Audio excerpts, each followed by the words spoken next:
Let's begin with the title, because the title of this conversation is doing something that I have come to recognize across the entire arc of what we have been building together in this series as one of the most reliable indicators of where a piece of content about narcissistic relationships is actually pointing toward the survivor's liberation or toward a more sophisticated version of the same captivity. And I want to examine it with the same honesty we have brought to every premise we have encountered, because the word embedded in this title that requires the most careful attention is not reject. It is not even return. It is the word that appears at the very end, almost as an afterthought, positioned there with the casual confidence of something that does not expect to be questioned. The word is regret. I want to sit with that word, with what it promises, with the specific quality of satisfaction it offers, and why that satisfaction is so immediately, so viscerally compelling to anyone who has spent significant time inside a narcissistic relationship. Because the desire to make the narcissist regret is not, as it is sometimes characterized in the more sanitized corners of recovery culture, a sign of insufficient healing or unresolved bitterness or a failure to have arrived at the appropriate altitude of spiritual equanimity. It is something far more human than that. It is the entirely reasonable, entirely understandable, entirely legitimate desire of a person who was made to feel small to watch the person who made them feel that way finally understand what they lost. The desire deserves to be acknowledged before it is examined, because dismissing it too quickly, wrapping it in the language of forgiveness before the anger beneath it, has been fully honored, is its own form of the self-abandonment that the relationship required. You are allowed to want them to regret it. You are allowed to sit with that wanting and feel its full weight without immediately spiritualizing it into something more palatable. And now, having acknowledged it completely, I want to examine what happens when that desire becomes the organizing principle of your rejection, when making them regret becomes the primary goal, when the energy of the encounter, the words chosen, the posture adopted, the emotional register deployed, is calibrated primarily around the question of what will land most heavily in their experience rather than what will serve most completely in yours. Because here is the psychological truth that everything we have examined in this series has been building toward. Every action organized primarily around its effect on the narcissist is still a relationship with the narcissist. Every rejection designed to produce a specific response in them, however gratifying that response might be, to witness however justified the impulse that produced it, keeps you in the most structurally significant sense inside the dynamic you are attempting to exit. The audience of the rejection is still them. The measure of its success is still their reaction. The center of gravity is still their experience rather than yours. Tay speaks about the difference between acting from authentic selfhood and acting from the adapted self.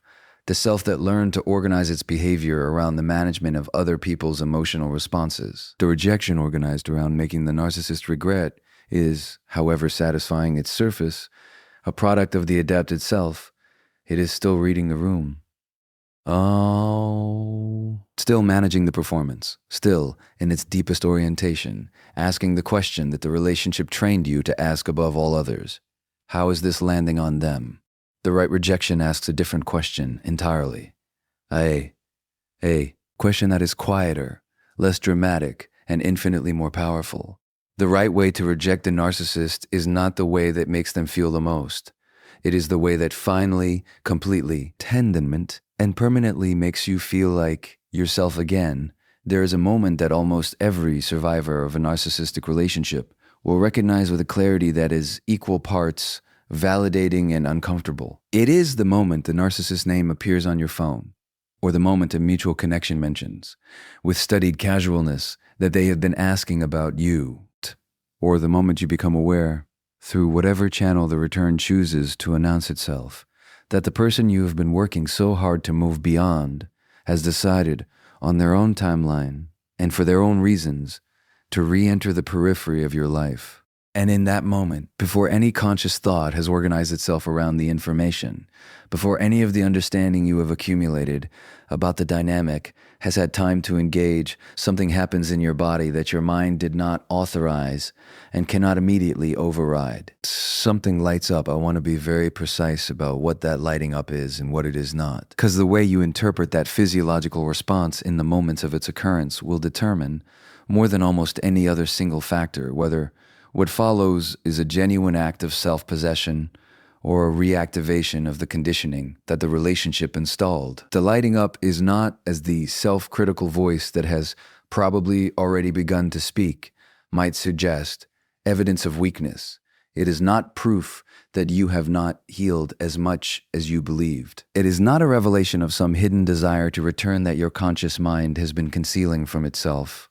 It is neurochemistry, it is neurochemistry. It is the entirely predictable, clinically documented response of a nervous stem that was conditioned through sustained exposure to the suspected exposure to the specific biochemical cycle of the narcissistic relationship to register this person's presence as a primary stimulus. We examined this in considerable depth earlier in this series when we looked at the mechanics of trauma bonding, the dopamine and oxytocin flooding of the idealization phase, the cortisol and adrenaline of the devaluation, the intermittent reinforcement that wired the brain's reward circuitry to respond to this specific relational pattern with a level of neurochemical activation that ordinary positive experience cannot match. What you are feeling in the moment of the narcissist's return is not a feeling in the psychological sense.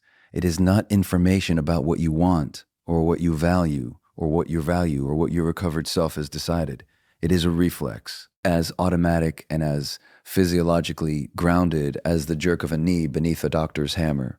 And here's why this matters so critically in the context of what we are examining today. The narcissist's return is not a spontaneous or arbitrary event. As we have established across this series, it is a regulatory behavior, the system seeking restoration of supply through the most available and historically reliable source. Timing of the return is frequently calibrated, however unconsciously, to the moment of maximum neurochemical vulnerability. The moment when enough time has passed that the acute pain of the relationship has softened, but not enough time has passed that the neurochemical conditioning has fully extinguished.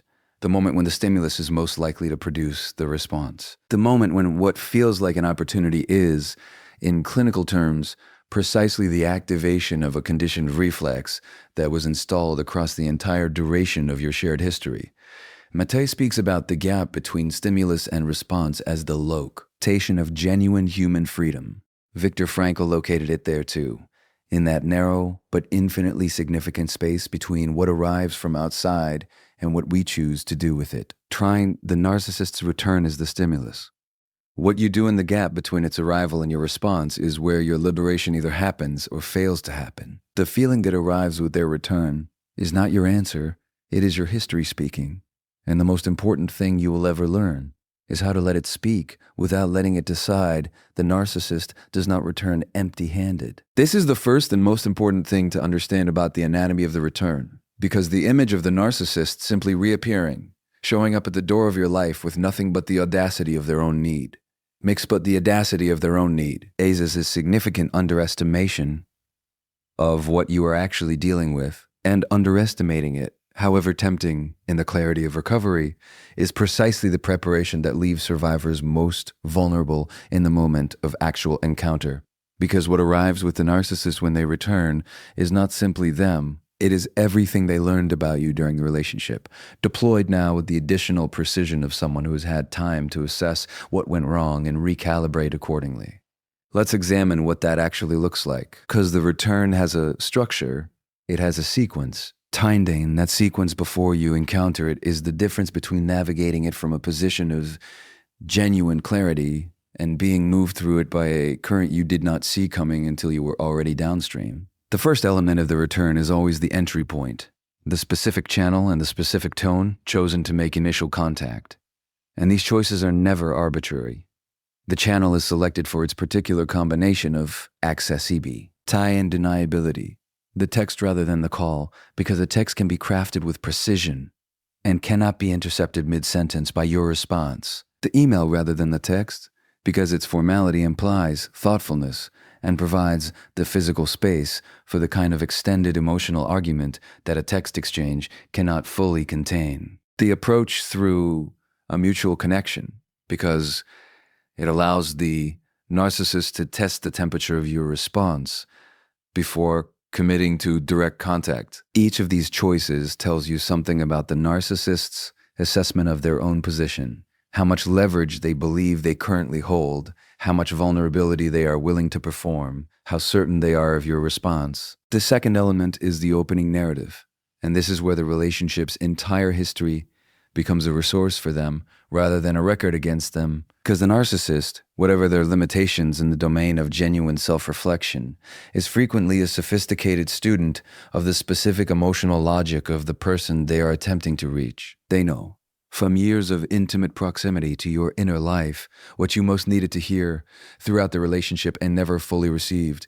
They know the specific form of acknowledgement that your soul has been reaching for. They know the language of your particular longing, the words, the register, the quality of vulnerability that, coming from them, would feel like the resolution of something that has been suspended in an unbearable state of incompleteness.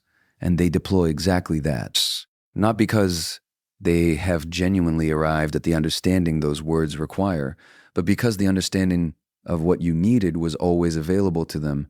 It was the willingness to provide it consistently that was absent. The return provides a context in which a single, carefully constructed delivery of what was always withheld can produce the maximum possible impact. Mate would recognize this as the addict returning to their substance with a refined understanding of the precise dose required to produce the desired effect. Not more than necessary.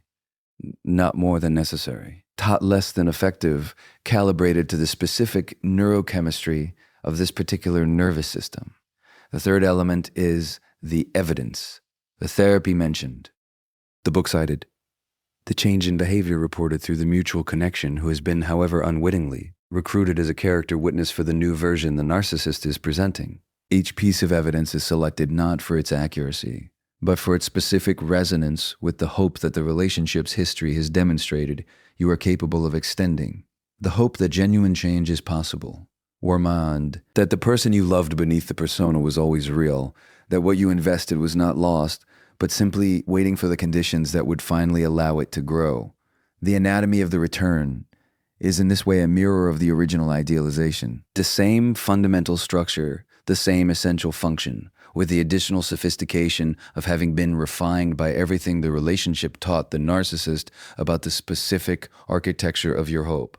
They did not come back with love. We did not come back with love. They came back with a map of your vulnerabilities, drawn from memory, and the fluency with which they speak your language is not evidence of how well they know you, but of how carefully they studied you. Before we arrive at what the right rejection looks like, and we will arrive there with the specificity and the psychological precision that this moment in your life deserves, we need to spend some time in the territory that most conversations about rejecting the narcissist skip entirely. The territory of the wrong ways, not because. Cataloging error is more useful than understanding truth, but because the wrong ways are so seductive, so emotionally compelling, so perfectly calibrated to the specific quality of pain that the relationship produced, that without naming them directly and examining their structure honestly, the survivor who believes they are rejecting from a place of genuine self-possession may find themselves, midway through the encounter, performing a version of the dynamic rather than exiting it. The wrong ways all share a single structural feature. They are organized at their deepest level around the narcissist's experience of being rejected rather than around the survivor's experience of rejecting. Distinction between a rejection whose primary audience is the narcissist and a rejection whose primary audience is the self is the entire difference between an act of liberation and an act of continued engagement dressed in liberation's clothing. The first wrong way is the confrontation. The moment the narcissist returns becomes the occasion for the delivery of everything that was never said, every truth accumulated across the relationship's duration, every instance of harm named precisely and finally, every observation about their character and their behavior, and the specific mechanisms through which they operated that clarity and distance have made visible. The confrontation feels like power. It feels like the reclamation of a voice that was systematically suppressed. And it is, in its emotional logic, entirely understandable, because the relationship produced a backlog of undelivered truth so substantial that the pressure to finally release it in the presence of the person who created it can feel almost physiologically necessary. But here is what the confrontation actually does at the structural level. It provides the narcissist with the one thing the narcissist this return was designed to extract: your engagement, your emotional investment. Confirmation that they are still significant enough to you to warrant the expenditure of that much feeling. And engagement, as we have established across this entire series, is the operating condition for every tool in the narcissist relational arsenal. Confrontation gives them something to respond to, something to reframe, something to use as evidence of your instability, or your bitterness, or your inability to move on. It gives them, in other words, material. Toriel is a narcissist with material, is a narcissist who is back in the dynamic. The second wrong way is the performance of indifference, the carefully constructed display of being entirely unaffected, the tone calibrated to communicate that their return has registered nowhere, that you have moved so completely beyond this, that their presence in your peripheral vision is merely a minor administrative inconvenience. This is perhaps the most commonly recommended approach in popular recovery content, and it contains a genuine insight that indifference is more destabilizing to the narcissist than emotional engagement. But performed indifference is not the same as genuine indifference.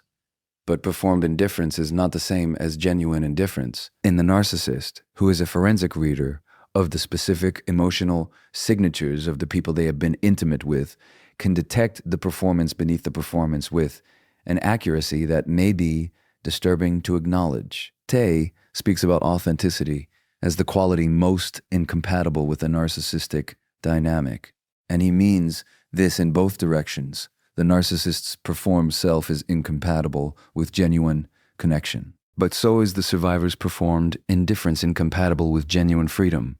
Real indifference does not require construction. It does not need to be held in place by effort. It simply is the natural condition of a person who has genuinely reorganized their inner life away from someone, rather than a person who is working very hard to appear as though they have. The third wrong way is the revenge, the public humiliation, the exposure, the carefully orchestrated demonstration to the shared social world of exactly who and what the narcissist is. This is the most seductive of the wrong ways and the most costly, because it requires the most sustained investment of attention in the narcissist's world at precisely the moment when your attention most needs to be directed elsewhere. Every hour spent constructing the exposure is an hour not spent building the life that is the only revenge that actually serves you. Every wrong rejection keeps you in the room they built. The right one walks you out the door and doesn't look back to see if they noticed you leaving. We have now cleared enough ground to examine what the right rejection actually is. And I want to approach this with the same precision we have brought to everything else in this conversation, not with the vague inspirational language that populates so much content about narcissistic recovery, with the kind of formulations that feel empowering in the moment of reading them, but provide no actual navigational guidance in the moment of actual encounter, but with the specific, grounded, psychologically honest description of what a rejection that serves the survivor, rather than the dynamic actually consists of, and where it actually comes from. The right rejection does not begin at the moment the narcissist returns. This is the first and most essential thing to understand about it. By the time the narcissist is standing at the threshold of your life again, through whatever channel they have chosen, with whatever carefully constructed opening they have prepared, the right rejection has already happened. It happened in the weeks, and months of genuine internal work that preceded this moment. It happened in every session of therapy, every honest conversation with someone who could hold your reality clearly, every quiet morning of sitting with your own experience without immediately converting it into something more manageable. It happened every time you chose to remain present to your own pain, rather than reaching back toward the source of it for relief. The right rejection is not a response to the narcissist's return. It is the natural expression of a person who is already completely and without performance, moved on. This is the distinction that changes everything. Because a rejection that emerges from genuine internal completion does not require the careful calibration of tone that the wrong rejections require. It does not need to be held in place by effort or sustained by anger or bolstered by the accumulated evidence of everything they did. It simply is what it is, the entirely authentic expression of a person who has done the work, arrived at genuine clarity, and is now communicating that clarity not because they want to produce a specific effect, but because honesty is simply how they move through the world. Tay speaks about the relationship between authentic self-expression and the healed nervous system with considerable clinical precision. He observes that people who have genuinely reconnected with their authentic self do not need to manage their communications in the careful, strategic way that the adapted self requires, because authentic expression does not have an agenda beyond the truth. It does not need to be performed because it is not a performance. It does not need to be calibrated because it is not a strategy. It simply emerges with the particular quality of groundedness that comes from a person who is fully present in their own experience and fully absent from the managed of yours. The right rejection, in practice, looks something like this. Not a speech, not a cataloging of grievances, not an explanation sufficiently thorough to leave no possible misunderstanding. Something much smaller than any of those things. Something much smaller than any of those things. Something that communicates, in the most economical and therefore most complete way available, the single truth that the right rejection is built from. That you have genuinely, thoroughly, and without residual ambivalence chosen your own life over this. And that choice is not angry, and it is not bitter, and it is not performing anything, and it is not available for negotiation, and it requires nothing from them. Not their understanding, not their acceptance, not their acknowledgement that what you are saying is fair. It simply requires that it be said once, clearly, and then not said again. Tony Robbins speaks about the power of decision, genuine, committed, fully inhabited decision, as the most transformative force available to a human being. Not the decision that is made and then remade every time the conditions change. The decision that is made once from the deepest available level of self-knowledge and then simply lived. The right rejection is that decision communicated. The rejection that costs them the most is the one delivered without heat, without elaboration, and without any apparent need for their response. Because that combination tells them something no amount of anger ever could, that you are already completely, irreversibly, deeply somewhere. They cannot follow. I want to get specific now. Because we have examined the psychology of the right rejection with considerable depth, what it emerges from, what it is not, where its power actually resides. And all of that is genuinely necessary groundwork. But there is a particular form of abandonment that occurs in recovery content when the conversa, planetly, at the level of principle, without ever descending into the practical, when the guidance is always about the quality of the internal state, that should precede the action, but never about the action itself. And that abandonment, however well-intentioned, leaves the survivor standing in the actual moment of encounter with a beautifully developed internal orientation and no specific language for what to do with it. So let's talk about language, about what to say, what not to say, and perhaps most importantly, why the architecture of the right rejection is almost always far simpler, far shorter, and far less emotionally elaborate than everything the relationship has equipped you to believe it needs to be. The first principle of the right rejection's language is this: explanation is supply. Every sentence you offer that explains your decision, every clause that justifies, contextualizes, or provides the reasoning behind your choice is a sentence that gives the narcissist something to engage with, something to reframe, to respond to with the particular sophistication of someone who has spent years learning the specific logic of your emotional world and can navigate its corridors with a fluency that will consistently exceed your own in real-time engagement. The moment you begin to explain yourself, you have opened a negotiation. And a negotiation is a relationship. And a relationship is exactly what you are trying to exit. The second principle is that justification is an invitation. When you justify your rejection, when you cite specific instances of harm, specific patterns of behavior, specific failures of accountability that have led you to this moment. You are implicitly positioning your decision as contingent on those specifics. The narcissist, who is a forensic reader of the logical structure of arguments as well as of emotio, now vulnerabilities will hear in every justification the implicit question it contains. Could these things be addressed? Could these specifics be rewritten? If I can produce a sufficiently compelling counter-narrative to each of your cited instances, does the decision change?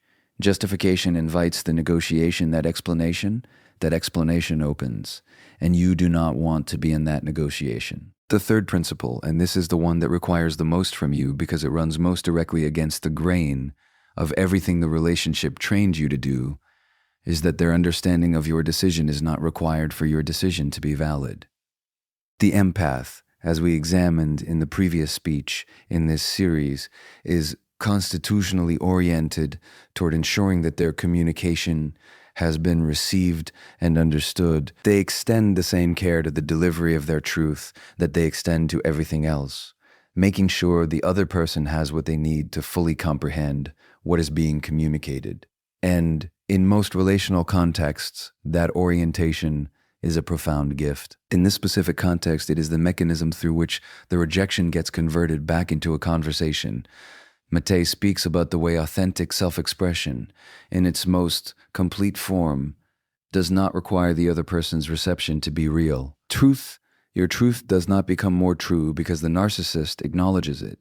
Your decision does not become more valid because they understand it. True rejection does not become more complete because it has been sufficiently explained to satisfy their objections.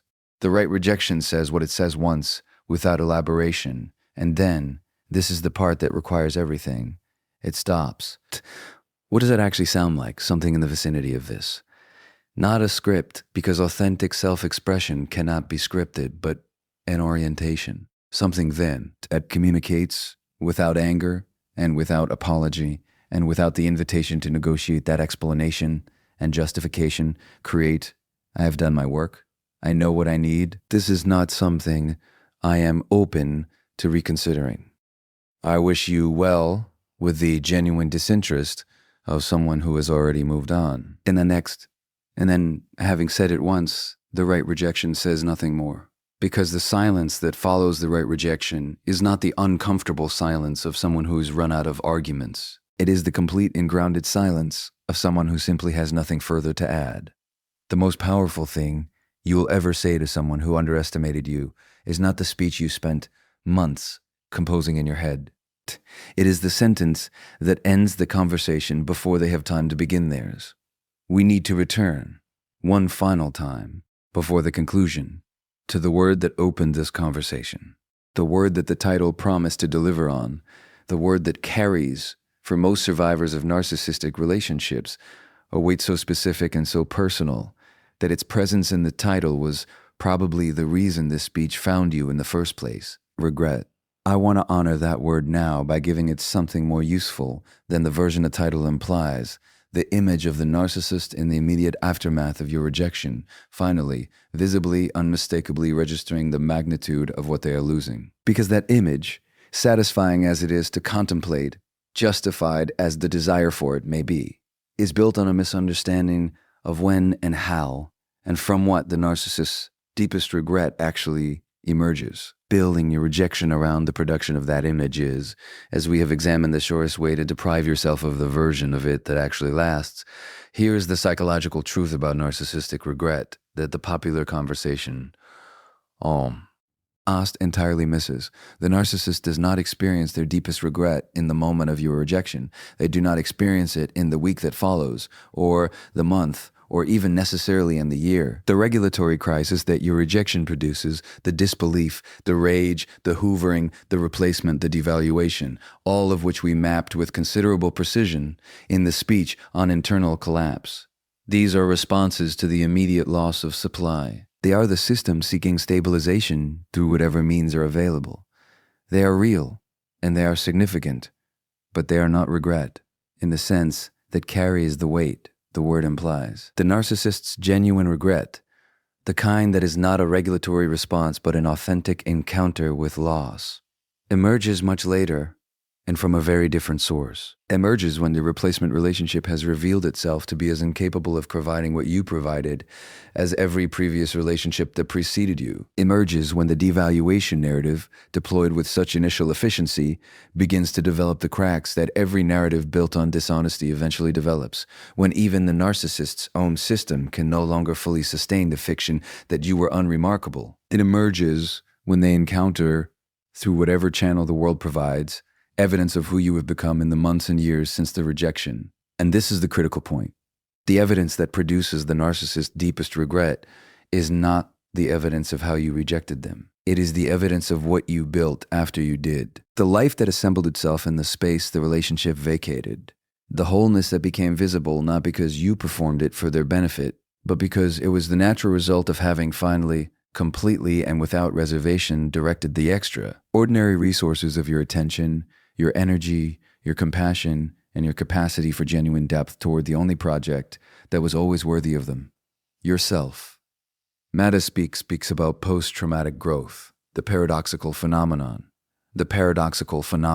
documented across decades of clinical research in which people who have moved through significant relational trauma and done the genuine work of integrating it rather than simply surviving it emerge with qualities of psychological depth, self-awareness, and an authentic aliveness that were not available to them before. Not because the trauma was beneficial, it was not, but because the work of genuinely healing from it produces a person who is, in the most measurable and most real sense, more fully themselves than the person who entered the relationship. That person is what produces the narcissist's regret, not your anger at the moment of return, not the precision of your confrontation, not the performance of your indifference.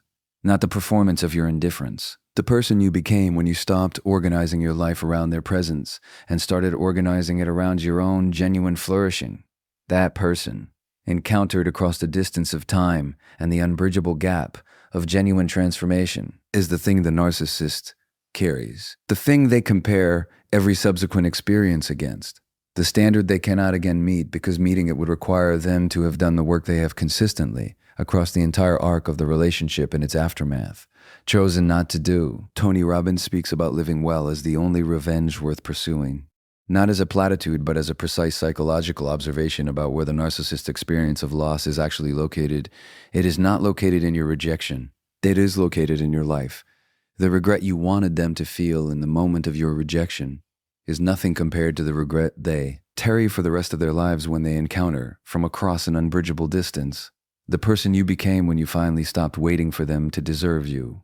We have arrived at the end of this conversation, and in a very real sense, the end of the entire arc of what this series has been building. Across every speech, every key point, every carefully examined psychological truth we have constructed together. We began in the very first speech by establishing that the narcissist thought you were easy to play and discovered they were wrong. We have traveled through the nature of their love, the signs of their hidden attachment, the stages of their internal collapse, the reality of no contact, the qualities of the rare person they cannot forget, the meaning of the empath's silence, and now the moment of their return, and the question of how to meet it in a way that serves not the drama of the encounter, but the dignity of the life that continues after it. And what I want to say in closing is something that brings all of it together. Not as a summary, we have been precise enough throughout that a summary would only diminish what has already been said, but as a final orientation, a last repositioning of the lens through which everything we have examined is most usefully viewed. The right rejection is not a moment. It is a posture. It is the posture of a person who has done the internal work so thoroughly, so honestly, and with such genuine commitment to their own authentic selfhood, that the narcissist's return, however it arrives, however it is packaged, however fluently it speaks the language of everything you once needed, simply does not find purchase, not because you have hardened yourself against it, not because you have constructed a wall sufficient to keep it out, but because the interior landscape it was designed to penetrate has been fundamentally reorganized, so genuinely inhabited by a self that is no longer organized around the management of their needs, that the return lands in a place that is simply, quietly, and completely full of something else, full of you. This is what Mate means when he speaks about the return to authentic selfhood as the destination of genuine healing. Not the absence of pain, the achievement of a state in which the narcissist's return produces no physiological response. We have been honest about the neurochemistry, and we will not now pretend that the body's conditioning extinguishes cleanly or on a schedule. But the arrival at a place where the physiological response and the self's decision are no longer the same thing, where the history can speak, as we established earlier in this conversation, without being permitted to decide. 20, where the gap between stimulus and response is wide enough and inhabited enough by genuine self-knowledge that what emerges from it is not reaction but choice. Tony Robbins speaks about the moment of genuine decision as the moment that changes everything. Not the moment of intellectual understanding, not the moment of emotional resolution, but the moment when a person commits so completely to a direction that the previous direction simply ceases to be available. That moment, in the context of the narcissist's return, is not the moment of the rejection itself. It is the moment, somewhere in the weeks or months before the return, when you made a decision about your own life that was so genuine, so grounded, and so completely inhabited that the narcissist's reappearance became, in the most literal psychological sense, irrelevant to it. Painful, irrelevant, not requiring suppression, simply not changing anything. The rejection that follows from that moment is not a performance of power. It is the natural expression of a person who has found something more important than the validation of being wanted by someone incapable of genuinely wanting, something more sustaining than the intoxication of a connection that took everything and returned it distorted, something more real than the promise, however compellingly delivered on the threshold of return, of finally receiving what was always structurally impossibly withheld. What they find when they return, if you have done this work, if you have arrived at this place, is not a door that opens, not a door that slams, not a door with a sign on it detailing every reason it will remain closed. Simply a person who has moved so completely into their own life that the question of whether the door opens is no longer one they are spending any of their extraordinary, finite, irreplaceable energy thinking about. That is the rejection that makes them regret. Cues, it was designed to, but because it is the only honest answer to a question that should never have been yours to answer in the first place. You were never waiting for the right way to reject them. You were waiting for the right way to reject them. You were waiting for the moment you were so completely, so irrevocably, so joyfully yourself that the rejection simply happened on its own as the most natural consequence of finally fully choosing the one person who was always worth choosing.